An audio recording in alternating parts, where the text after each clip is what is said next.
Welcome on in, everybody. This is Three Bold Takes. Chase here, back with some of his best friends, Freddie and Quinn. And this week, we're also bringing in our special guest for our overreactions, Austin Hambone, Arkansas. Austin Hamblin is on with us this week, our special guest. So excited to have him here. Guys, we're ready to talk some college football overreaction. All right, guys, we just got done talking some LSU, but we still have one more SEC team on the docket. Freddie's not sitting right with Georgia, and we got to hear why he's mad at the Bulldogs. Well, you know what? Here's why I'm mad. Okay. Obviously, it's no surprise that we're all Alabama fans. And to me, I love it because Georgia is experiencing adversity of trying to start a dynasty that is long lived, right? Where you go through multiple coordinators, you go through multiple quarterbacks, but still try to have the same success. What I've seen from Georgia this year is an offense that's sloppy, slow, and is Brock Bowers dependent. Now, obviously, Brock Bowers is on their team, so you can't say, "Oh, if they didn't have Brock Bowers, they'd suck." They have him on the team, so that argument isn't even valid to me because he is on the team. However, Auburn did some things in the first half, and South Carolina did this too, where they kept an eye on him wherever he went. And once that dam finally broke in the second half where they lost track of him and they started running some concepts for him that got him open, that's when Georgia started to dominate the game.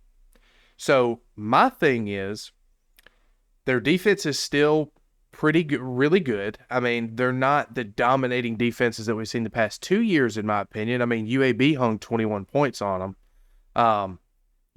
It's UAB. They're just now in the American Conference. Is their first year in the American Conference. And then Auburn hung 20 on them. And Auburn only gave up 27 points. In modern college football, if you only give up 27 points, you're going to win 8 out of 10 games probably. This was one of the 2 of the 10 that they lost. Auburn's got some issues of their own with their quarterback situation, but I don't even want to get into that. Georgia, to me, has got to figure out how to get Brock Bowers going early and often. And I think they need to develop more concepts for him. I really do. Now, Carson Beck, he looked a little rattled in the first quarter, too. This is his first road game in the SEC, or road game period, that he started. And what a place to go to in Auburn. They were rocking the house in the first quarter. I kind of smelled that this was going to be a close game simply because it seems like that's what Georgia does. You even go back to the UT Martin and Ball State. Yeah, they won like 45-3, 48-7. But Quinn, we mentioned this in our Penn State video, and we got flamed for it. What happens if Georgia plays a team like Ole Miss that can score a lot of points, and they don't start, and Georgia doesn't start scoring until the third quarter? What happens then? They have not played an offense that's really worth anything yet. What happens when that moment occurs? I think they get beat, and I think they may get beat by double digits whenever that happens. So my overreaction is that Georgia will lose a game in the regular season and then go on to get killed in the SEC championship game. That's my overreaction. Who would like to go next? I'll step in here first. As far as them losing a game in the regular season, I think you're right. I do think they're going to lose a game in the regular season.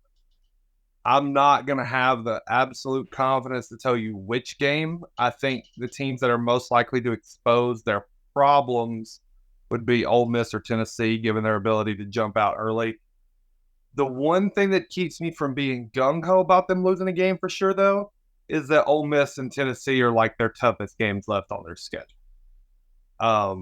No disrespect to Missouri. Missouri's also pretty good, and same with Kentucky. But I think as far as what you need to do to beat Georgia, trying to run the ball into Georgia's defense, Georgia has not lost a step there. You're not going to run the ball into Georgia's defense consistently. Auburn did a good job getting on the perimeter with quarterback run, but you're not going to consistently run that ball on them. I took a different read from Georgia Auburn, frankly. We got on here a couple of weeks ago and mentioned what do we think are some of the weirdest and toughest venues to win in. And I have Jordan Hare as my number 2, and it's for one specific reason. Number 1 teams that come in there lose. They always lose. 4 straight. Yeah, 2001 Florida, Alabama in 2013, Georgia in 2017, and Alabama in 2017. So it's not even like it's always Alabama. Yeah, there's 3 different teams represented there. And I thought it was going to happen again. But then I got a sneak peek into Mike Bobo's fourth quarter playbook, and it's just a giant picture of Brock Bowers. And he just absolutely took over the game like he always does.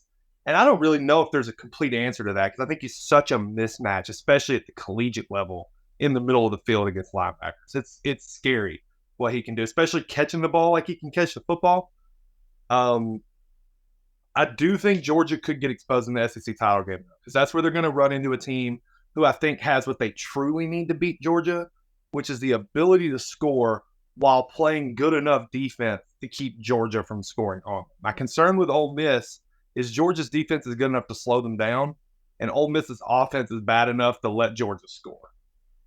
I think an Alabama or Texas A&M, more honestly, I think Texas A&M is the best suited team right now in the SEC to give Georgia fits as far as what they've showed me they can do.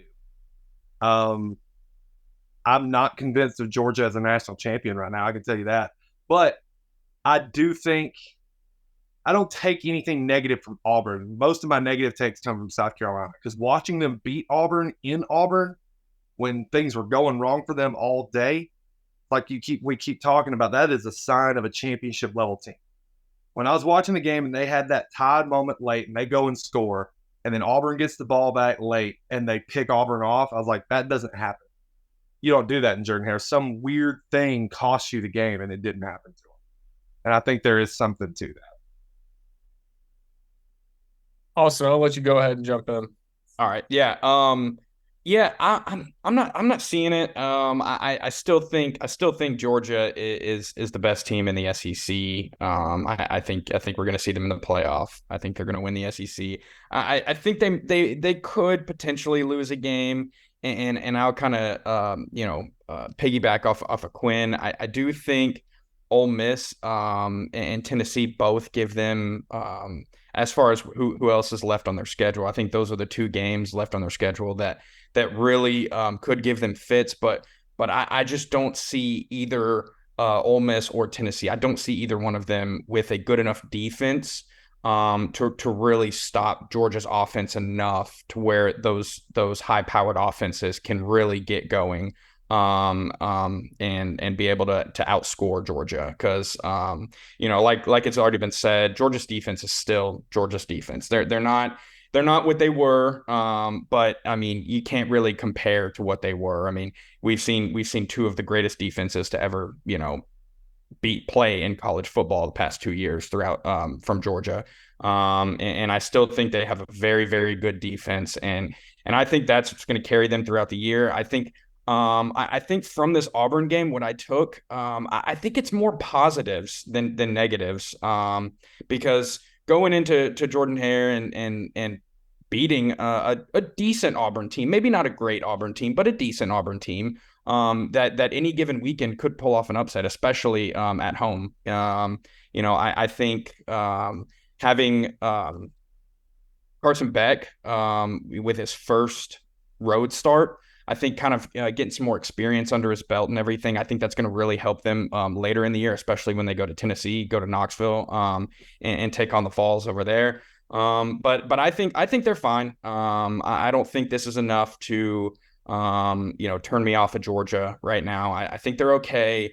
A couple sloppy weeks, but if you remember last year, I don't remember who it was. I think it was Kent State that they played last year, and it was a very, very sloppy game. They only beat them by 10 or so points, and everybody kind of started freaking out last year, and when we saw what they became. So I don't think I've seen enough to kind of get off of the Georgia train yet. I still think they're the best team in the country from what we've seen. And it really, until they lose a game, I don't think that I'm going to change on that. Chase, I want to mention this real quick here. Georgia is 0-4-1 against the spread this year. So that's something interesting to keep in mind as well. Interesting. So I'm not even gonna y'all spit on Georgia as much as wait, that sounds weird. Sorry. Y'all talked about Georgia enough. And I'm actually gonna harp on some other things. One, man, credit to Auburn and the Tigers. So the like about 30 minutes before the game, saw on Twitter that Hugh Freeze actually took over play calling. You noticed that in this game. The week before, so before somebody gets in our comment section and says, "Oh, but Auburn sucks. They lost to Texas A&M, and Texas A&M so bad." Yeah, and Hugh Freeze wasn't calling the plays. Hugh Freeze wasn't leading that offense. You definitely saw a change from the very first play for the Tigers this week against Georgia. So credit to them, came in with a great game plan, really worked to Peyton Thorne's strengths and also the offense strengths to get past Georgia for most of this game. They really controlled a lot of this game, and it didn't feel like Georgia took control until almost nearly midway through the fourth quarter. So with that, I'm also going to hit on we're talking about Georgia might not be the best team in the country. I'm not sure any of the top five is better than Georgia. Definitely with the schedules that they've played. I'm not seeing Michigan above Georgia. Texas has a chance of being number one. I like their chances at number one, but I still like Georgia until they lose because they're a two-time defending national champion. And then you got Florida State, who's had some ups and downs with some of their schedule, and then you got Ohio State and their Notre Dame, Penn State. I don't see any of those teams saying, "Hey, what I've done this season is better than what Georgia's done." Georgia hasn't played a great schedule. I'm not gonna say that they've just played everybody and they're so good, but they're a two-time defending national champion. And then also they won on the road in a very, very crazy atmosphere in Auburn. Freddie and Quinn both have something. So Quinn, you go first. Yeah. What I'll say is like I'm not trying to say that I think Georgia won't win the SEC. I'm just trying to explain who I think could get them strictly from a matchup perspective. I would still right now pick them over anybody because I'm in that same boat where I got to see them lose. But I can also tell you where they're weak. And where they're weak is if somebody can hit them deep and hit them often. That being said, out of those teams in the top 10 ish, if you had to take one who you're most confident would beat them, who would it be? For me, it's Texas. Their ability to beat them on the perimeter, which is something that doesn't happen for Georgia. Right. Yeah, Chase, I have a problem with a lot of things that you said. The first thing I have a huge problem with, yes, they're defending that back-to-back defending national champions. Right. Good job. I don't give a rat's crap, to be honest with you. I'm talking about this year. We've seen, 5 games this year. Right. This is not the same team that won the 2 national championships. I think we can all agree there's even a different quarterback behind, center. You're right. I thought this was interesting. Georgia last week in the AP received 55 first-place votes. This week, they received 35. So week by week, less and less people are becoming confident in Georgia. And I think that there are, in the top 5, there are 3 other teams that have a better win and a better resume than Georgia right now. Blasphemous. Michigan does not. Okay. They haven't played a ranked team, so we'll just throw them out. Okay. Texas beat Alabama in Bryant-Denny. Absolutely amazing win there. And Alabama's starting to look better and better each week, so that helps out Texas tremendously. Ohio State beat Notre Dame in Notre Dame. Much better win than anything that Georgia has, period. Right. Now, Florida State is where it gets a little hairy because LSU has since fallen off since they beat them in week 1 this year. But they also went to Clemson and beat Clemson. Now, I know that Clemson already has stop, Quinn. Stop it. Clemson already had been beat by Duke. Then they got beat by Florida State. But then they turned around and beat a Syracuse team that was undefeated and that a lot of people thought was an upset alert city as well. But what they do, they took care of business. So I'm not saying that Clemson's some great team, but they're still one of the most talented teams in the country based on recruiting numbers and transfer numbers. Now, they played them there at Clemson. Quinn, you don't think that's a really good home field advantage, but they had the record for the longest wins at home. Not Clemson during the day. Clemson at night, sure. Okay. Clemson during the day. Okay. Well, hey, you do you. You think you. But all I'm saying is that there are 3 of the 5 other teams that have a better resume so far than Georgia that I could potentially make a case for being ranked above them. That's no shot at Georgia. I guess it is. But the thing is, you can only play the schedule that you're dealt, right? Right. It's not their fault that South Carolina isn't that great. It's not their fault that Auburn isn't as good as, the Gene Chizik era and the Gus Malzahn era. However, you can still go out and dominate football games. You look at Michigan. Yeah, they played a horrible schedule. What do? They go out and win football games. Like, they look good doing it, too. They don't look like they could ever lose a game. That's not what we see from Georgia right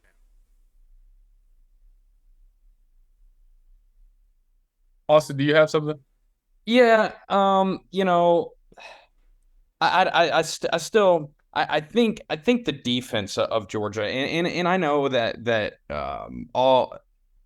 most of the top 5 teams have better resumes than Georgia at this moment. But like you said, you can only play who's on your schedule. And they've done that and they've won. And I know you mentioned them receiving votes in the poll. And to be honest, until they lose a game, I don't see them going anywhere. 2-time defending national champion, preseason #1. They're going out and they're winning games. And maybe it hasn't looked great thus far with South Carolina and Auburn. But I think as the year goes on and as Carson Beck has a little bit more experience and maybe gets a little bit more comfortable just in the offense as a whole, I think you'll start to see them look a little bit better offensively. And I think if they can just hit one more gear offensively, I think that defense is good enough to where that they'll win the rest of their games. But yeah, I think throughout the year, I think you're going to see that offense get a lot better with Carson Beck. So if Texas blows out Oklahoma this coming weekend, would you not move them ahead of Georgia? I still don't think I would. I still don't think I would. And say what you want. I still don't think I would until a team loses. Until they lose, and I still wouldn't do it. But in that same case, if Georgia goes out and blows out Kentucky in the same matter that Texas blows out Oklahoma, would you still move Texas above Georgia? Well, no. Oh. I mean, because Georgia would have something to show against a ranked team. Mm-hmm. Okay. So, yeah. But to that point, I'm sorry if I just kind of cut you off, Quinn. These rankings don't matter until it's college football playoff rankings, right? These are just show rankings. So, I mean, I don't think it really matters if Kentucky's ranked or not, honestly. Here we are on this debate again. We did this last year. Hands up. I agree with this debate. I do personally, too. I don't think rankings matter all that much. I would say if Texas blew out Oklahoma, I would consider maybe putting Texas above Oklahoma if we were to make a poll that I just decided mattered. But I don't think any poll matters, so the playoff committee poll rankings come out. Awesome. Yeah, and just all in all, whatever the polls say, if you go out there and take care of business and win football games, it's the only thing that matters. The numbers beside the teams doesn't really matter. You go out there, you win games, and everything else will take care of itself. I don't know. I think that's a pretty clean argument right there. Just win the ball games. You're going to stay where you need to stay. Am I right? Correct. Wow, y'all are very enthusiastic there. All right, guys, thank you so much for joining us for our overreactions this week. So glad to have Arkansas Austin on with us this week to join us for our overreactions. We talked some Georgia, we talked some LSU, we talked some Washington, and we also talked that maybe Texas is back. So make sure you to watch all 4 videos. Thank you so much for joining us and some of my best friends, Freddie and Quinn, and also our special guest, Austin. Till next time.